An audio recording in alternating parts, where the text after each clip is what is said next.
que dans la Bible, il n'est jamais des promesses sans condition. Ça n'existe pas.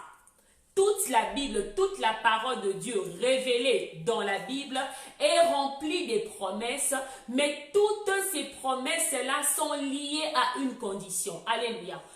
Bien que la grâce soit disponible, mais il y a des gens qui vont tous les jours. Mais pourquoi toutes ces personnes-là ne bénéficient pas de la grâce de Dieu? Parce que pour bénéficier de la grâce de Dieu, l'homme doit participer. La participation de l'homme, c'est quoi? Il doit croire en Jésus-Christ. Et la deuxième participation, c'est quoi? Il doit traduire en verbe qu'il croit en Jésus-Christ. Là, nous sommes dans Romains 10, 9 à 10. La Bible dit que si tu crois que Jésus-Christ est le Fils de Dieu, et si tu crois que Dieu l'a ressuscité des morts, tu seras sauvé. Donc, ça veut dire que c'est la participation de l'homme. La participation. L'homme doit croire, et puis après que l'homme ait cru, l'homme doit traduire sa foi en parole. Il doit verbaliser que l'homme soit sauvé. La grâce, c'est le fait d'être exempté d'une sentence. Je vais m'expliquer. Normalement, tous les hommes qui sont nés d'Adam et Ève, bien aimés, nous étions appelés à mourir. Maintenant, Dieu introduit un système.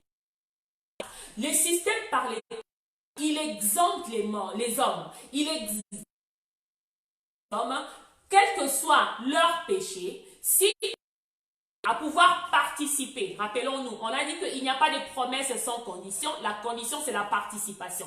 Si les hommes arrivent à participer à cette promesse-là, ils sont exemptés. C'est ça le système que Dieu a créé. Le système que Dieu a créé, c'est le système de la grâce. Bien, nous allons dire merci à Dieu d'avoir créé le système de la grâce. Bien aimé, si Dieu n'avait pas créé le système de la grâce, même nous n'allions pas avoir part au salut.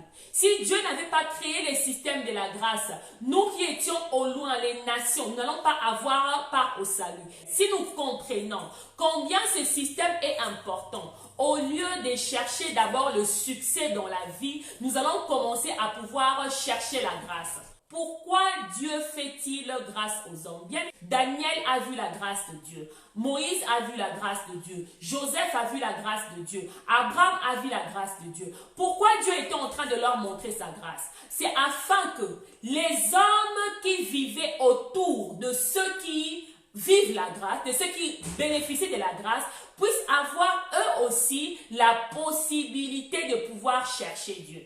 Quand on prend l'exemple de Daniel, Daniel est sauvé. Par cette intervention de Dieu, Nebuchadnezzar a cru à l'Éternel. Par cette intervention de Dieu, à Babylone, il y avait un décret que tout le monde doit louer le Dieu de Daniel. C'est ça le sens de la grâce. C'est un système que Dieu a créé, mais un système dont les chrétiens, dont les enfants de Dieu, dont les Dieu bénéficient. Et quand les appelés de Dieu, les commence à chercher Dieu. Bien-aimé, dans ta vie, il doit avoir quelque chose qui pousse les hommes qui sont autour de toi à chercher Dieu. Alléluia. Et cette chose-là s'appelle la grâce.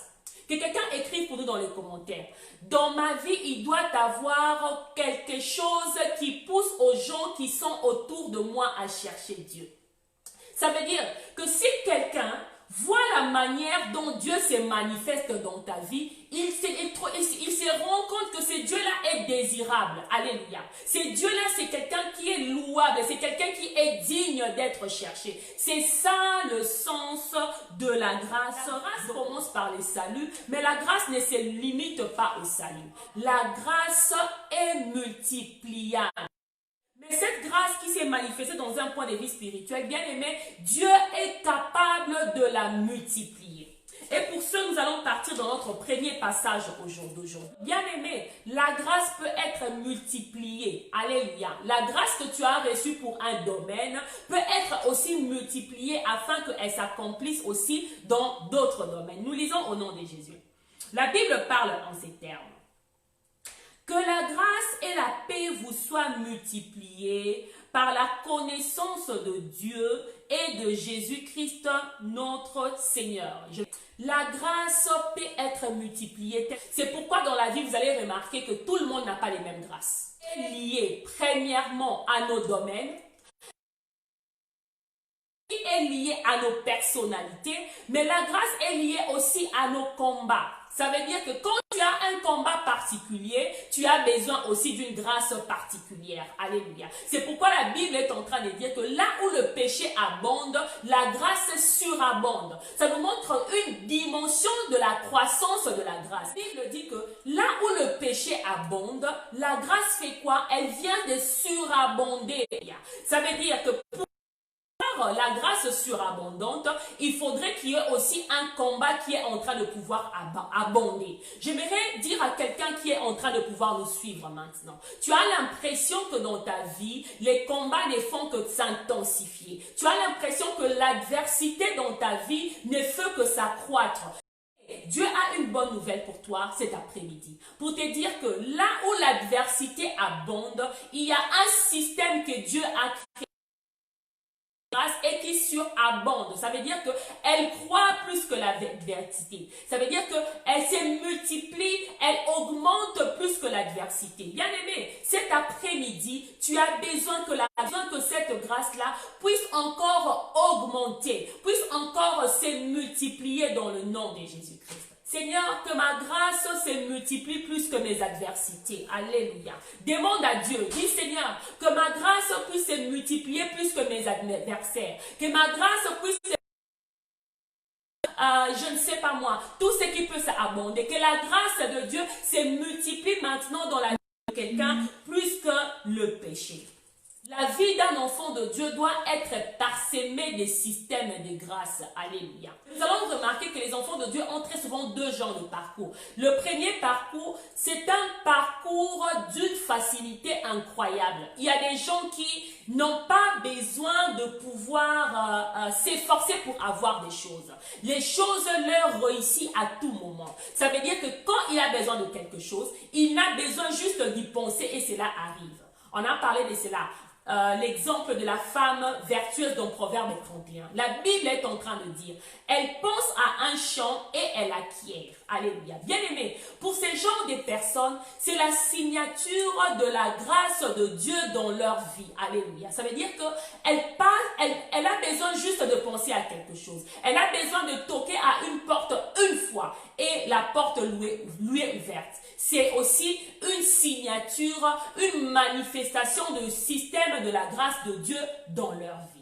Mais il existe aussi un deuxième parcours, bien aimé. Des gens qui ne reçoivent des choses qu'après une certaine adversité. Bien aimé, j'aimerais te dire, il y a quelqu'un qui est en train de pouvoir nous suivre. Tu as l'impression que dans ta vie, tu ne reçois jamais rien facilement. Et que tout ce que tu dois recevoir dans ta vie, ça passe après un combat. Oui, bien aimé, cela aussi est un schéma de l'Éternel. Cela aussi est une manière de Dieu de pouvoir agir. J'aimerais te dire que si tu t'accroches à l'Éternel, Dieu aimerait utiliser ces systèmes-là afin de pouvoir manifester sa grâce. Si nous allons voir les gens de la deuxième catégorie, des gens qui vivent une vie parsemée d'adversité à tout moment, à toute étape. Tu as l'impression que tout ce qu'il fait doit passer d'abord par un combat. Les parcours de l'adversité avant la grâce. Voyons la vie de Joseph. Les parcours de Joseph a été parsemé d'adversité. Il commence par faire un rêve, il les raconte à son père le réprimande. À cause de la grâce qu'il avait reçue sur lui, ses frères deviennent ses adversaires ennemis numéro 0. À cause de la grâce qu'il avait reçue, il devait passer par la citerne.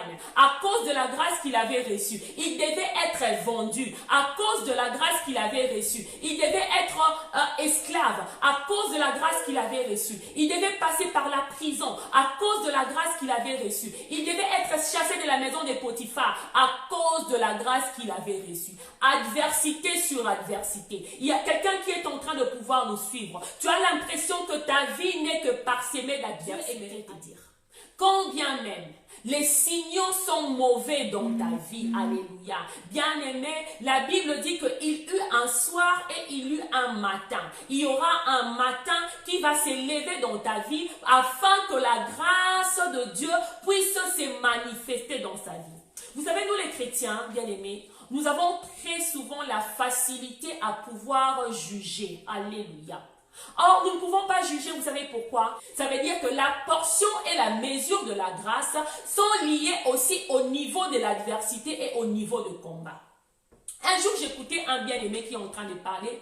Il dit qu'en ce qui concerne les choses de Dieu, tout doit être facile. Les choses de Dieu, il ne faut pas passer par trop de combats. Non, bien-aimé, la Bible n'a pas dit ça.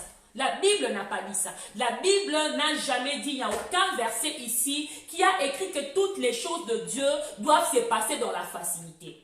C'est bien aimé, là, était en train de parler à un frère et à un couple en leur disant, quand vous remarquez que vous passez par trop d'adversité, ça veut dire que Dieu n'est pas derrière ces choses. Non, bien aimé, ce n'est pas ce que ça veut dire.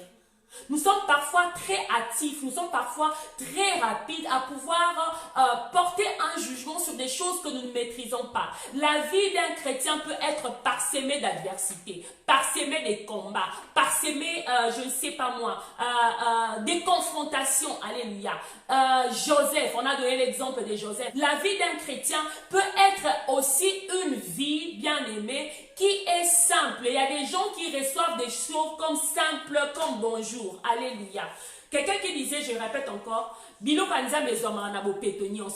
bien aimé, pas toujours. Pas toujours, nous ne faisons pas une loi. Ne fais pas de ton expérience une loi. Ne fais pas de ton opinion une loi. Il y a des parcours où il y a des gens qui reçoivent des choses facilement. Alléluia. C'est des parcours selon la grâce qui leur a été octroyé par Dieu. Mais il y a des parcours où des gens doivent recevoir des choses que après l'adversité.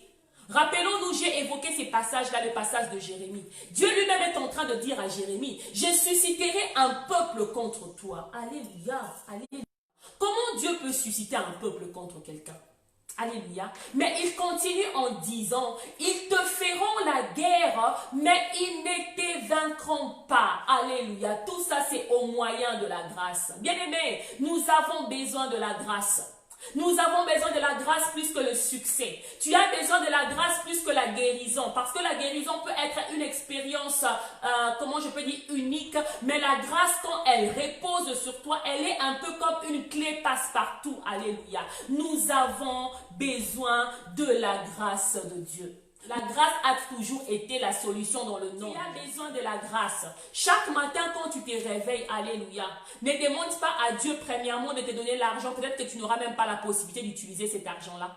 Tu n'auras même pas l'occasion de pouvoir dépenser cet argent-là. Mais demande à Dieu la grâce. La grâce, elle est utilisable dans toutes les circonstances, bien-aimés. La grâce est utilisable dans toutes les circonstances. Que ce soit pour des choses physiques, que ce soit pour des choses spirituelles, que ce soit pour des choses matérielles. La grâce de Dieu, elle est toujours utilisable.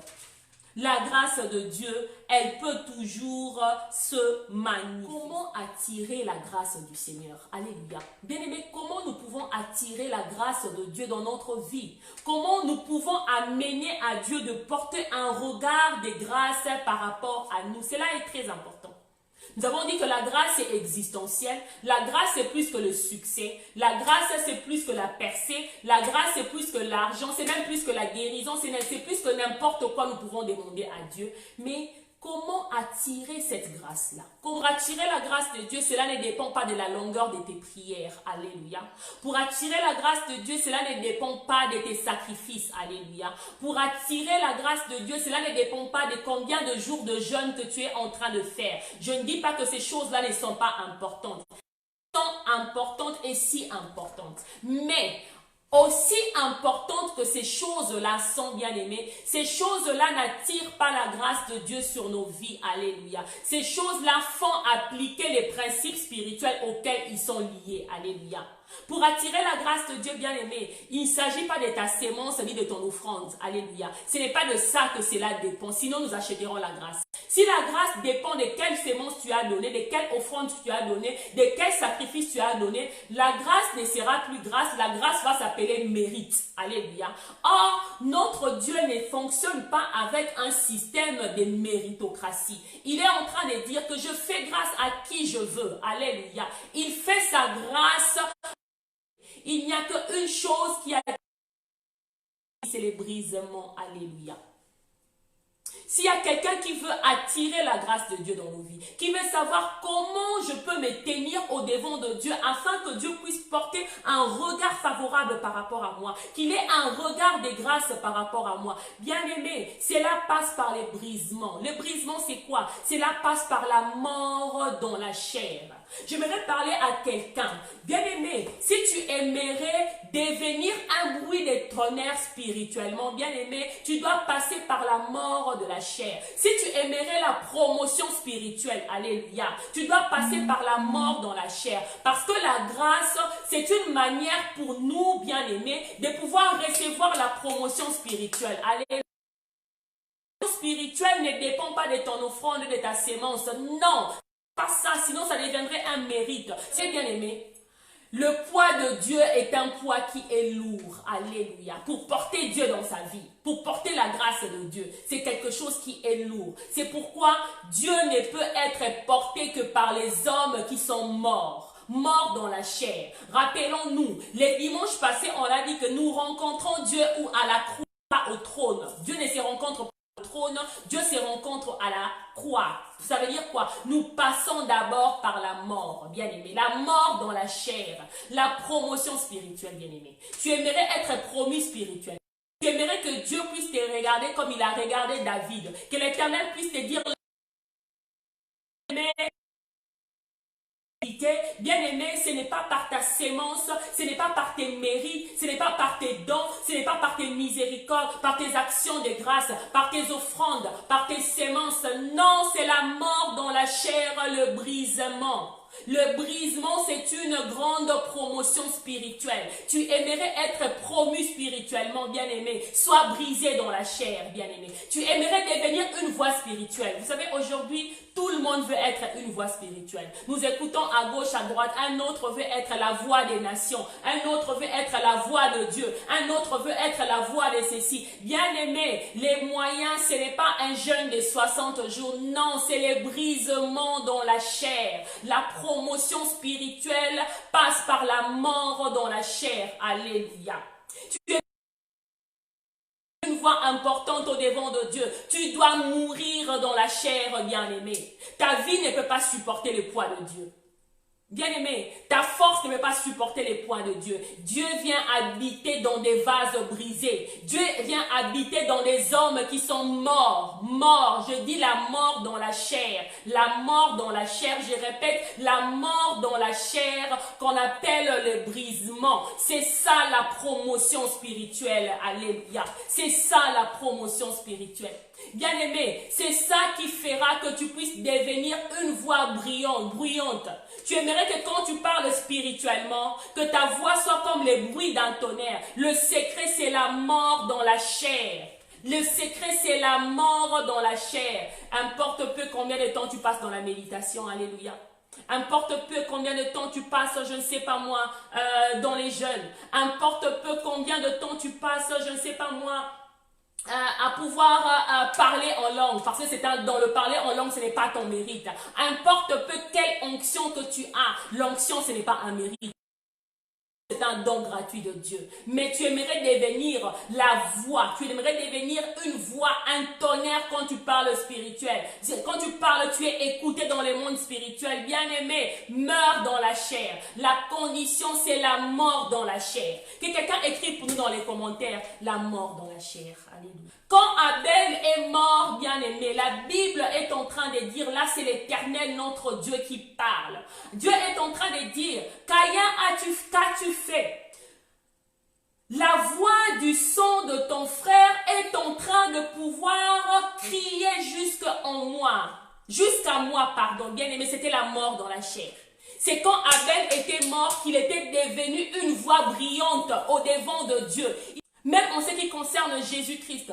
Quelle est la voix de Jésus-Christ bien-aimé qui crie devant le Père? C'est la voix du sang de Jésus-Christ. Ça veut dire quoi? La mort. Il n'y a pas de sang quand il n'y a pas eu de mort. Car la Bible est en train de dire que l'âme de la chair se retrouve dans le sang. Bien-aimé, quand Christ est mort, la voix de son sang a commencé à crier devant Dieu. Il est devenu bruyant. Il est devenu un bruit de tonnerre. Bien-aimé, quand nous pensons que nous pouvons être sauvés, nous pouvons devenir des voix au travers de ce que nous faisons, nous serons bruyants dans le monde physique, mais spirituellement, cela ne vaut rien. Alléluia. Si nous voulons devenir bruyants, nous voulons faire du bruit dans le monde spirituel. Quand tu parles, le diable est en train de trembler, meurt dans la chair. Meurt dans la chair. C'est ça la promotion spirituelle. Alléluia. Tu ne peux pas porter Dieu sur tes épaules. Dieu n'est porté que par des vases morts. Il n'est porté que par des vases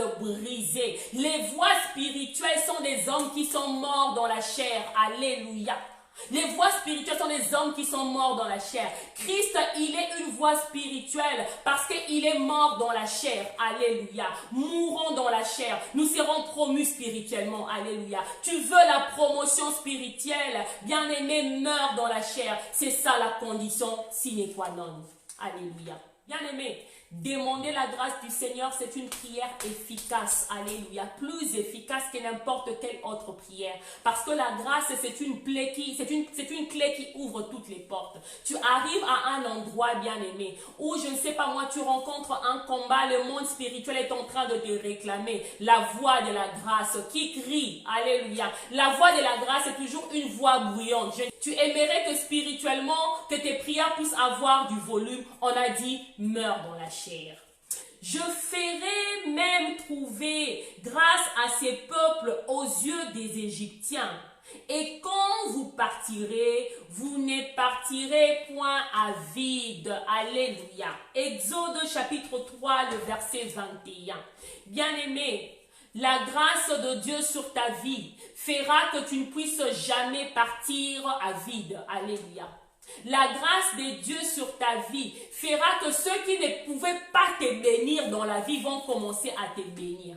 Vous savez qu'on essaie de voir l'histoire de l'Égypte et l'histoire d'Israël. S'il y avait un peuple qui ne pouvait pas bénir Israël, c'était l'Égypte. Alléluia.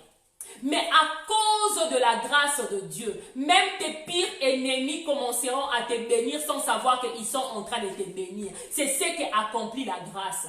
La Bible dit que je ferai trouver grâce à ces peuples au devant de mes yeux, ainsi que quand ils partiront, ils ne partiront pas à vide. Bien aimé, j'aimerais dire à quelqu'un aujourd'hui, quand tu as la grâce de Dieu, tu ne peux pas partir à vide. Alléluia. Vous savez, il y a certaines dimensions dans le royaume de Dieu, dans le règne du Christ, que tu ne peux pas manifester quand tu es à vide. Dieu n'aimerait pas que tu sois à vide, ni spirituellement, ni matériellement, ni physiquement. Mais premièrement, d'abord spirituellement. Et pour ça, tu as besoin de la grâce. Alléluia. Tu as besoin de la grâce. La grâce est plus que l'onction. Alléluia. La grâce est plus que la richesse. La grâce est plus que la grâce de Dieu. La grâce de Dieu est plus que la percée. La grâce de Dieu est plus que la guérison, parce que toutes ces choses-là, nous les recevons au moyen de la grâce. La grâce peut faire naître l'onction, alléluia, mais l'onction ne fait pas naître la grâce. La grâce peut faire naître la richesse, mais la richesse ne fait pas naître la grâce. Bien aimé, la grâce de Dieu dans ta vie fera assez que tu ne puisses pas partir vide. Alléluia. Quand tu es au devant de Dieu et que tu lui demandes ta grâce, bien aimé, si Dieu te donne sa grâce, si tu avais emmené une maladie, sache que tu ne partiras jamais à vide. Alléluia. Il n'y a personne qui a rencontré la grâce de Dieu et qui puisse partir à vide. Bien aimé, ça n'existe pas. Nous vivons dans un monde où nous avons besoin de la grâce de Dieu. Alléluia. Dieu aimerait te donner un travail. Alléluia. Mais Dieu aimerait te donner un travail de telle manière que les gens qui vont voir la manière dont tu as reçu ce travail-là, ils vont se dire, cette personne doit avoir une puissance derrière lui. Si ce sont des gens qui croient en Dieu, ils vont te dire qu'elle a la grâce de Dieu. S'ils ne croient pas en Dieu, ils vont te dire que c'est l'aura. Non, ce n'est pas l'aura. On ne t'écoute pas à cause de ton aura. Non, on t'écoute à cause de la grâce de Dieu. Alléluia. À cause de la grâce de Dieu. Nous parlons utilisant le langage de la Bible. Il y a un jour, quelqu'un qui était en train de me dire, ma soeur, tu es écoutée parce que tu as un grand aura. Non, je n'ai pas d'aura. La Bible ne parle pas d'aura, non, non. Il s'agit de la grâce de Dieu. Il s'agit de la grâce de Dieu. Bien-aimé, tes portes ne vont pas s'ouvrir à cause de ton aura. Non, bien-aimé, il ne s'agit pas de l'aura, il s'agit de la grâce de Dieu. Pourquoi nous avons difficile à reconnaître la grâce de Dieu dans nos vies? Vous savez, l'homme est fait de manière que nous voulons que les hommes reconnaissent tellement les efforts que nous faisons. C'est ainsi que nous cachons la grâce de Dieu. Alléluia, bien-aimé. Nous voulons que les hommes reconnaissent les efforts derrière un petit résultat, derrière un succès. Non, bien-aimé. La Bible dit, ce n'est ni par la force, ce n'est ni par la puissance, mais c'est par mon esprit, la grâce de Dieu. La grâce de Dieu. Il ne s'agit pas de ton aura. Il ne s'agit pas de... Ne place pas tes efforts en premier. Ils sont importants, tes efforts. Nous avons parlé de la participation. Alléluia. Nous avons parlé de la participation. Ça veut dire quoi? Toutes les promesses de Dieu sont liées à une condition. Je répète encore. Toutes les promesses de Dieu, sans exception, sont liées à une condition qui demande la participation de l'homme. Mais bien aimé, le plus important, c'est la grâce de Dieu. Élevons la grâce de Dieu. Élevons la grâce de Dieu. Tu arrives à faire quelque chose qui est bien. On te pose la question. Non, ce n'est pas parce que tu as lu un livre. C'est la grâce de Dieu. Alléluia. Toi qui étudies, tu finis tes études. Ce n'est pas parce que tu es intelligent. C'est la grâce de Dieu. Tu es un homme de Dieu. Dieu t'a donné, je ne sais pas moi, l'onction. C'est la grâce que tu avais donnée, que tu avais mis à l'enveloppe, que tu avais donnée à un homme de Dieu. Non, elle ne s'achète pas. Elle s'attire. La grâce, elle ne s'achète pas, elle s'attire par la mort dans la chair. Tu as l'impression que tout dans ta vie est facile, bien-aimé. C'est la grâce de Dieu.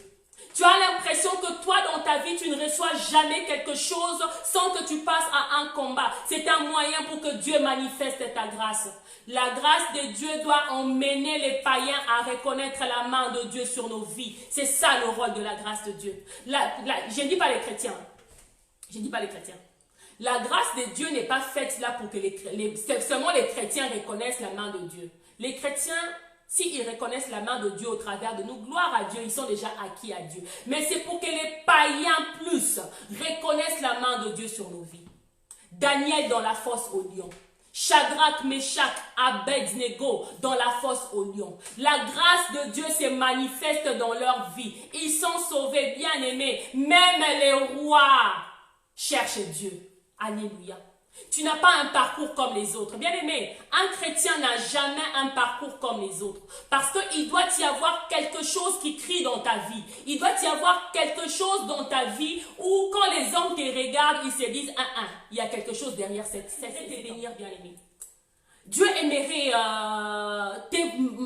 manifester sa grâce dans sa vie. Mais il aimerait être sûr que cette bénédiction-là doit porter sa signature. Alléluia. Parce que tu es un épître. Alléluia. Tu es une lettre écrite de la main de Dieu. Afin que ceux-là qui ne connaissent pas Dieu, quand ils voient les difficultés par lesquelles tu es passé, et que malgré cela, tu t'en es sorti, bien-aimé. Oui, c'est la grâce de Dieu. Toi qui passes toujours par des combats pour recevoir quelque chose, j'aimerais te dire que Dieu aimerait laisser une signature dans ta vie. Toi qui passes toujours par la facilité, tu n'as jamais combattu pour quelque chose. J'aimerais te dire que c'est aussi la signature de Dieu dans ta vie, afin que Babylone puisse croire. Alléluia. Afin que Nebuchadnezzar puisse croire. Alléluia. Tu es dans un travail. Chaque fois que tu dois faire un travail, tu rencontres des difficultés. Et en fin de compte, tu fais un travail avec succès. Même ton chef, quand il te regarde, il te dit que tu as quelque chose. Il peut te dire que tu as un aura. Dis-lui que nous, les chrétiens, on n'a pas d'aura. Nous avons la grâce de Dieu. Alléluia. Nous avons la grâce de Dieu. Que l'Éternel soit béni. Nous sommes arrivés à la fin de ces messages. Le temps. Aujourd'hui, demande à Dieu la grâce afin que tu ne repartes pas vide. To have a great time with us.